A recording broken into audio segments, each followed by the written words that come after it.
네, 할렐루야. 1월 21일 금요일 짱목과 말씀 수다입니다. 네, 오늘 금요 기도회 모두 함께 금요 기도회 나오실 거예요? 네, 잘 함께 우리 기도하는 시간을 가졌으면 좋겠습니다. 자, 오늘 주시는 말씀은 창세기 8장 1절에서 12절의 말씀입니다. 우리 하나님 말씀을 보시겠습니다. 하나님이 노아와 그와 함께 방주에 있는 모든 들짐승과 가축을 기억하사 하나님이 바람을 땅 위에 불게 하심에 물이 줄어들었고 기품의 샘과 하늘의 창문이 닫히고 하늘에서 비가 그치매 물이 땅에서 물러가고 점점 물러가서 150일 후에 줄어들고 일곱째 달 곧 그 달 11의 방주가 아라랏 산에 머물렀으며 물이 점점 줄어들어 열째 달 곧 그 달 초 하룻날에 산들의 봉우리가 보였더라.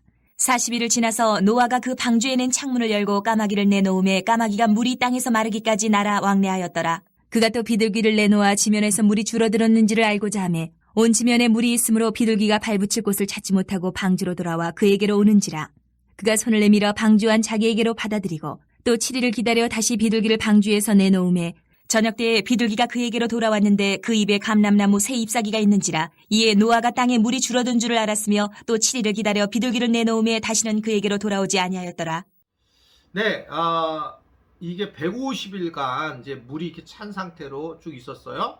그러면서 이제 그 시간이 지나면서 이제 물이 빠지기 시작을 했습니다. 150일 동안 물이 차 있었다. 거기 살아남은 사람이 혹시라도 무슨 나무 널빤지라든지 이런 거 잡고 있었던 사람들이 조금 있다가 점점 거기서 죽었었겠죠. 그런데 이게 이제 어떻게 끝냈을까라고 했을 때 1절을 보면 놀라운 얘기를 해요. 하나님은 노아와 그와 함께 방주에 있는 모든 들짐승과 가축을 기억했다라고 말씀을 하고 있어요. 기억을 하시고 계시다. 흥미로운 거는 사람뿐만 아니라 들짐승도 기억을 하셨어요. 지금 기억하시죠? 이 땅은 사람만이 사는 게 아니라 모든 만물들이 조화를 이루면서 살아가는 것. 그래서 동식물이나 모든 것들을 우리가 함께 더불어 살아가는 것. 그래서 우리가 탐욕스러운 인간의 어떤 욕심 때문에 이 지구가 점점 오염되고 환경이 파괴된 건데, 이것은 하나님이 원하시는 게 아니에요. 하나님은 동일하게 생각을 하셨다라고 하는 것을 말씀을 하고 있고, 이러한 방주에 대한 생각은 사실은 하나님은 교회에 대한 생각으로 말씀을 하고 있는 걸 볼 수가 있습니다. 즉 어떻든 하나님은 이 맹렬한 심판을 하시면서도 방주에 있는 자들을 기억하셨고, 또 실제로 예수님이 이 땅에 오셔서 대심판이 임할 때도 가장 중요한 것은 결국은 교회가 어떻게 할지에 대해서 교회를 통해서 하나님이 심판을 연기를 하시는지 심판을 하신다라고 하는 것들을 생각할 수가 있어요. 우리가 어떻게 이해합니까? 소돔과 고모라를 허물 때에 거기에 얼마나 나쁜 사람이 있는지를 보지 않았고 결국 이 아브라함에게 의인 몇 명이 있는가, 아브라함이 이것에 대해서 이야기하는 장면이 나오잖아요. 의인 수에 맞춰서, 즉 이것은 교회를 의미하고 있고 선한 사람을 의미하고 있고 방주에 탄 사람을 의미하고 있습니다. 하나님은 하나님의 자녀를 더 깊이 생각을 해요. 세상에 대한 것들을 우리가 볼 수 있는 것처럼 보이지만 세상은 심판이 시작되면 정말 무서울 겁니다. 그런데 방주에 탔던, 특히 교회 안에 있었던 하나님의 백성들은 늘 그 중심으로 생각을 하고 있는 것입니다. 지금도 사실은 어떻게 보면 하나님의 심판이 바로 이 교회를 생각하면서 진행되고 있다. 그래서 천국의 복음이 다 전파될 때에 주님이 오신다라고 하는 것을 예수님이 말씀하셨잖아요. 이것을 보게 되면 결국은 주님이 이 교회를 얼마나 귀하게 생각하는지를 우리에게 보여주고 있습니다. 교회를 예수님이 그런 얘기 하시잖아요. 이 어떤 강도의 소굴처럼 만들지 마라. 그러니까 막 교회 안에서 돈 거래나 하고 결혼식장만 다니고 장례식장만 다니는 그 정도가 아니라 그런 식의 교회가 아니라 기도는 기도하는 곳이다. 즉 교회는 기도하는 장소이지 그것이 뭔가 인간관계만 형성하는 곳이 아니다. 물론 이것도 필요하지만 교회는 기도하고 영적인 관계를 맺는 것이다 라고 그렇게 생각을 하고 있습니다. 말씀하고 있는 거예요. 그만큼 교회를 중시하고 있는 것을 볼 수 있습니다. 여전히 교회가 공격을 당해서 지금 나쁘게 보고 있지만 세상에서 하나님 보시기에는 교회가 여전히 대안이고 교회만이 해답이라는 것을 이야기를 하고 있어요. 우리 삶도 마찬가지입니다. 교회가 해답이라고 하는 겁니다. 물론 이것이 그러나 이러한 것들이 쉽게 회복이 되지 않습니다.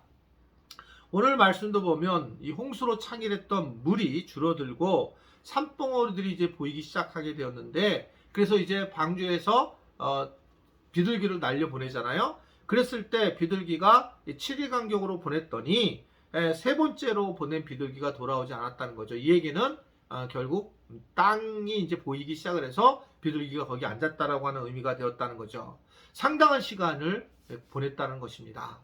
우리가 살아가면서 되게 중요한 지혜가 하나가 뭐냐면 무엇인가 회복을 할 때에는 시간이 필요하다는 겁니다.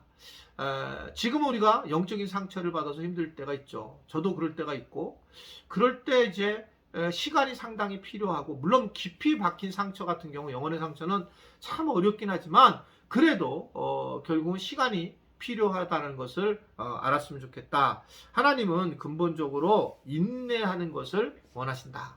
인내하기를 원하시고 인내를 통해서 하나님이 일하시기를 원하시는 것을 알 수가 있습니다. 이것은 성경의 지혜이기도 하지만 동화책에서 말하는 지혜 있잖아요. 황금알을 낳는 거위, 아마 아시죠? 거기에서 황금알을 낳으니까 이 안에 많은 이 황금이 있겠구나 그래서 이 거위를 잡아서 죽여서 그 안에서 꺼내려고 하니까 없는 거죠. 즉 이것은 뭘 의미하겠을까요? 그것은 성경적 아마 지식을 통해서 결국 우리가 인내를 하고 살아가야 되고 시간이 필요하다라고 하는 것들을 생각하며 살아가는 것이 중요하다라는 것들을 오늘 전해주고 있습니다. 목회도 그런 것 같습니다. 처음에는 열정만 가지고 갔고 시간이 지나면서 점진적으로 내가 해야 할 말, 안 할 말도 조금 생각을 하는 시간을 갖게 돼요.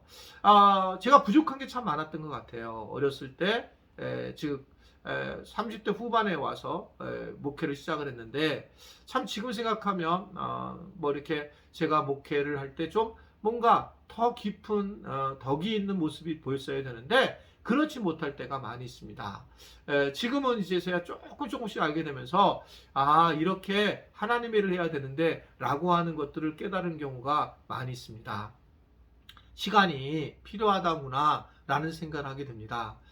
저를 오랫동안 기다려주신 분들 감사하고, 또 앞으로도 제가 실수할 때도 조금 더 시간이 되면 우리 목사님도 조금 더 나아지겠구나 이렇게 생각을 해주시면 좋겠고, 저도 우리 지체들 좀 그렇게 좀 생각할 수 있도록 기도를 좀 해주시면 좋겠습니다. 교회가 여러 사람들이 있기 때문에 때로는 제가 여러 가지 어려운 일을 당하는 경우도 있고, 그래서 이것을 못 벗어날 때도 있고 그럴 때가 있는 게 사실이에요.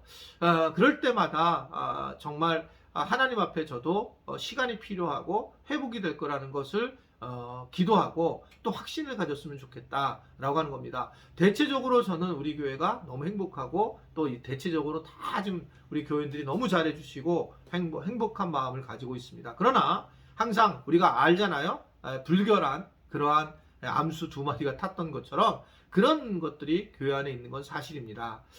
그럴 때 그런 소리 들을 때 우리 지체들이 밝음으로 교회 공동체를 감싸고 세워나가면서 회복을 통해서 이 땅의 교회가 마지막 대안이라는 것들을 전해줬으면 좋겠고, 우리 교회가 그런 일에 조금 하나가 돼서 조금 또 앞장을 서서 하나님의 마음에 흡족한 교회로 세워졌으면 좋겠어요.